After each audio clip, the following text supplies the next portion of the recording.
आपण मिळून माझा महाराष्ट्र जपणार असू तर माझ्यासोबत या, माझ्याकडे खूप काही आहे, खूप काहीतरी.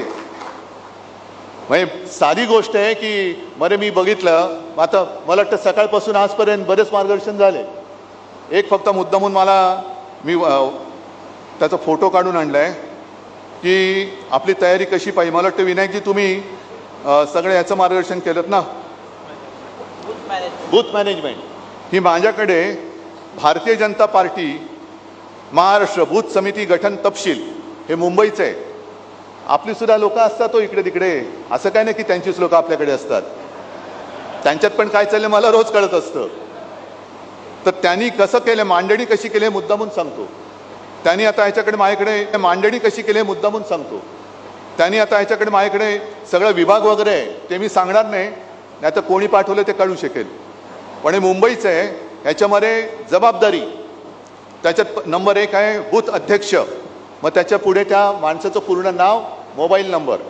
मग बूथ सरचिटणीस, नाव, पूर्ण नाव, मोबाईल नंबर. मग सदस्य, लाभार्थी प्रमुख म्हणजे मला काय कळलं नाही कसला लाभ, त्याचं सुद्धा नाव आणि मोबाईल नंबर. मग सदस्य 2, सदस्य 3 करत करत 10 सदस्यांचं नाव त्यांनी दिलेले आहेत. प्रत्येकाचं पूर्ण नाव आणि मोबाईल नंबर. ही तयारी आपण केली पाहिजे. आणि पुढे सूचना आहे की 12 सदस्यांमध्ये किमान 3 महिला प्रतिनिधी असाव्यात. त्याच्यामुळे तुमच्यावरती पण जबाबदारी असणार आहे. नंतर किमान 1 SC आणि ST प्रतिनिधी असावा.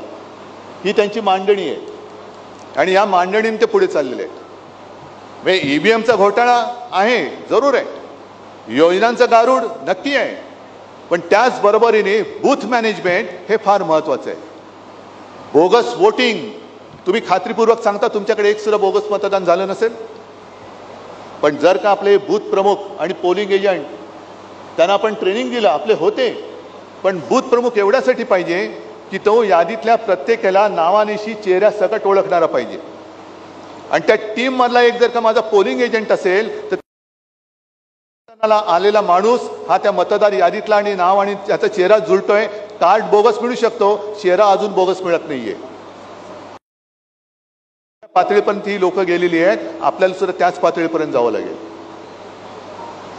आणि पुढे काय करायचं मी तुम्हाला सांगितलेलं आहे. प्रत्येक वेळेला आंदोलन केलं पाहिजे, आंदोलन केलंच पाहिजे.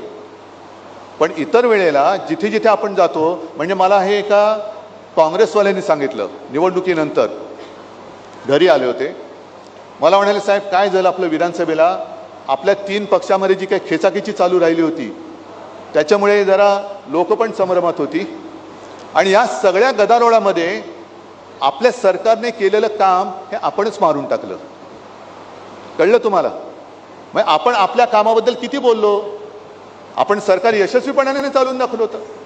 2.5 वर्ष पूर्ण जगामध्ये करोनासारखं संकट असताना सुद्धा तुमच्या सगळ्यांच्या साथीने सोबतीने आपण महाराष्ट्र सांभाळून दाखवला होता. कर्जमुक्ती ही मी करून दाखवली होती. 10 रुपयात शिवभोजन हे मी देऊन दाखवलं होतं. मुंबईमध्ये 500 फुटापर्यंतची मालमत्ता कराची जी काय कर होता तुम्ही रद्द करून दाखवला होता. छत्रपती संभाजीनगरमध्ये गुंठेवारी रद्द करून दाखवली होती.